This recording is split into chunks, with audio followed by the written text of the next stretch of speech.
Previously in the Egyptian way. Ziegler here. I need assistance at Luxor. Now I knew the face on the golden mask in my dream. Tut's sister.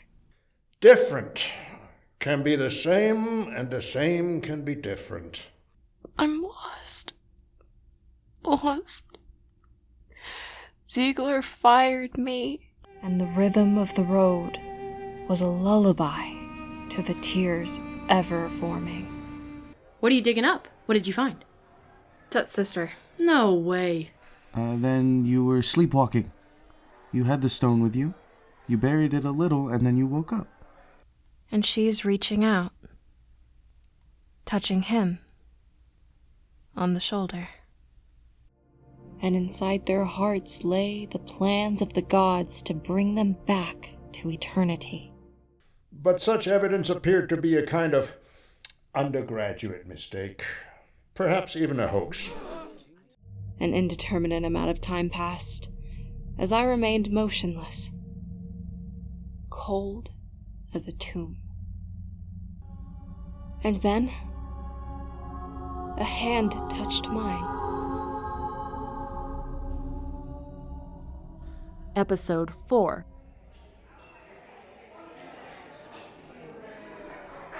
Mary? Mary? Oh. Mary. At least she did not say your name. I have no name. Listen to me. Look at me. Look. You believe that this site is Meritaten's, right? It was no hoax. It was real. Real. I know. There's no chance now. None. For a while, I thought it would resolve, like you said, but now? Professor Ziegler knows I blabbed to Kathy. No way. To him, she's just an obnoxious reporter. He didn't see you, right? No. But Kathy... No, Kathy thinks I'm a... You should have seen her look. So angry. Everyone is angry at her. And she knows it. What an embarrassment for her to interrupt like that. Promoting herself? Betraying your confidence? All for her own glory? Too bad Egyptology is such a big business. A business that will ban me for life. Not if you could find Meritaten. What do you mean? I mean, if you could find out something about her. The sarcophagus was empty, right? Yes. What if she was never interred? What if she took off? Left Egypt after Tut died? Why would she do that? She was brought up worshipping Aten. But soon after Tut became pharaoh, Atenism became heresy. Its remaining followers were persecuted. Even the tomb of the pharaoh I, who came after Tut, was desecrated because they thought he still embraced Atenism. So Meritaten left Egypt. Youssef. Hear me out. She left Egypt and made it all the way to the British Isles, where she was known as Scota, a princess of Egypt, who founded a great dynasty that went to Ireland and eventually to Scotland. And that is how Scotland got its name. What? You've heard of this before? It's an internet meme. So you mean it's not true? Damn. It's a legend that was invented in the Middle Ages to make the heritage of Ireland and Scotland seem more glorious. But the dates are all wrong for Meritaten to be Scota. Meritaten was 29 when Tut died at 19. That was about 1323. The legend says that Scota arrived centuries before that, and besides, it's just not likely for a princess from a powerful family to leave her homeland. I see. Youssef, I know you are trying to help, and I appreciate it. Okay. Well, sorry. I didn't have much time to research it. It sounded somewhat plausible to me. I thought it might cheer you up a little. Hey, is your family connected to the British Isles by any chance? Ireland. Did you know about the 2021 DNA study linking the Irish to the Middle East? No, but... So, see? There is a connection between you and Meritaten. between me and the faux Meritaten of Irish legend. The foe is like the true. For example, did you know about the burial of a young boy they found at Tara, in Ireland? He was wearing faience beads. Faience beads? You mean like Egyptian necklace beads? Yes, like these. Oh! And see, these here are like the ones they found at the dig. Here's a picture of the original find, 1955.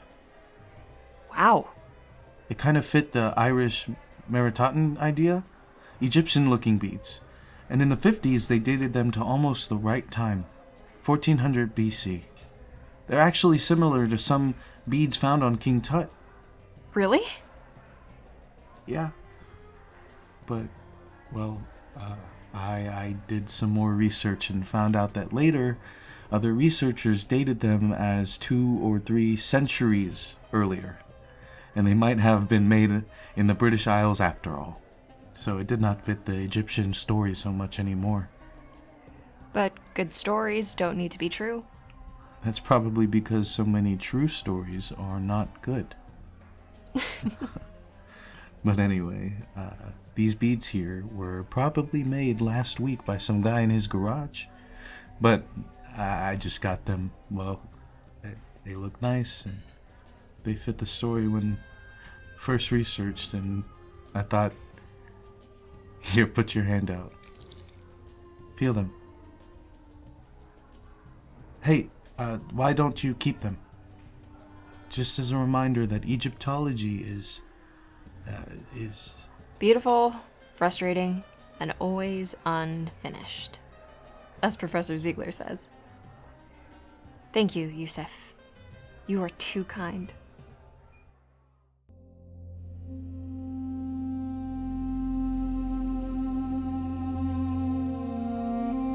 When he gave me the necklace, our fingers touched, and I felt his touch all afternoon.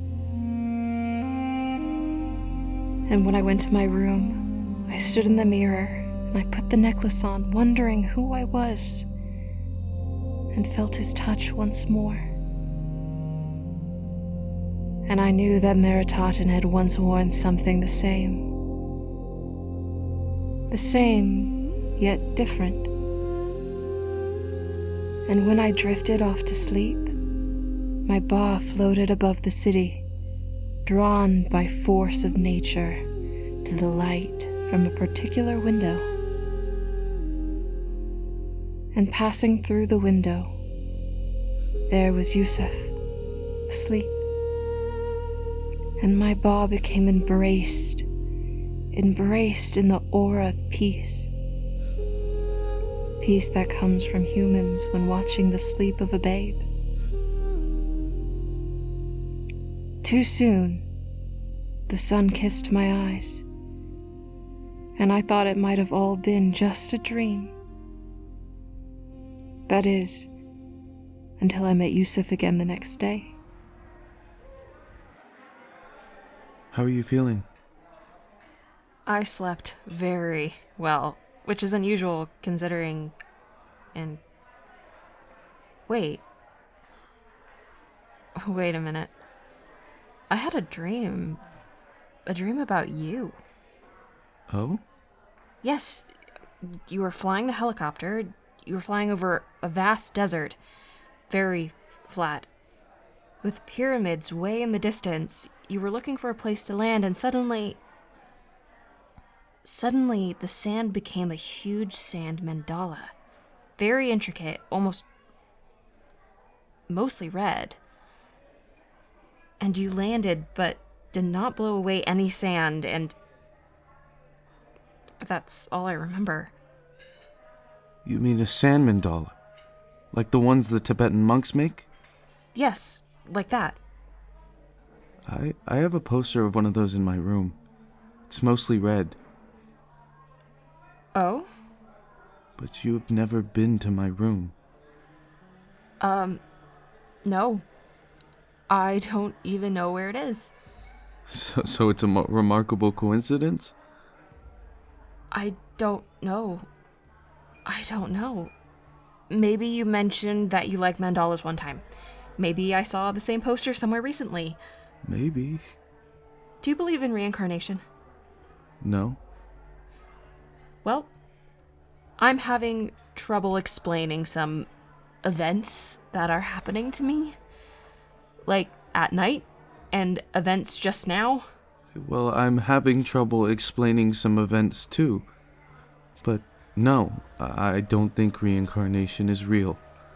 And, well, I'm trying to find an anchor here. Some science, some fact, some rational explanation. You know, I do think life is a kind of organized, maybe even permanent energy. I learned that according to the principle of conservation of energy, energy never dies. It is just transformed from one form to another. I think the Egyptians believed something like that. The energy of life could never be lost. Well, unless you were evil. But for the good, the next life would be just like this one. You would enjoy food, friends, and family in the afterlife. But it would be a purified, transformed existence without death or disease. This sounds nice, but... But if for some reason the soul could not pass through the underworld successfully, or if the body never got a proper burial, or the mummy was destroyed, or the tomb never visited, or the inscriptions desecrated, or the name forgotten, or even left unsaid for too long a time, the soul might become a kind of ghost Mary, do yourself a favor and say no more. Let's just agree that life is energy. But... Well... Okay. I agree with that. And I will agree that there are some inexplicable things going on. Things my engineering mind can't grasp. Like my poster in your dream? But dealing with this is... I don't know. It's like... Like learning to be a stranger in a strange land. Yes, like that. But I'm not sure how to do that. Well, I have to know how. The sudden recollection of the dream I had caught me by surprise. It seemed my ba had a memory of its own, or even plans of its own. Was it my own? Totally my own. Or was it entwined with that of an ancient princess? And my heart felt heavy with untruth, for I had not the courage to let Youssef know I had, or thought I had, seen his room and watched him sleep. That night, my ba would not search Youssef out. Instead, I found myself floating outside the city on the billowing air of the desert. And as I approached the Great Pyramid, it carried me higher, 1,000 feet in the air, directly over its peak, where I was close to the stars, close to the air of the gods, and full of tingling anticipation. Like lightning ready to strike. And I saw an ancient path and an open area to the south of the Great Pyramid. And distant rumblings, murmurs from the dark horizon repeated, Mary, Meritaten.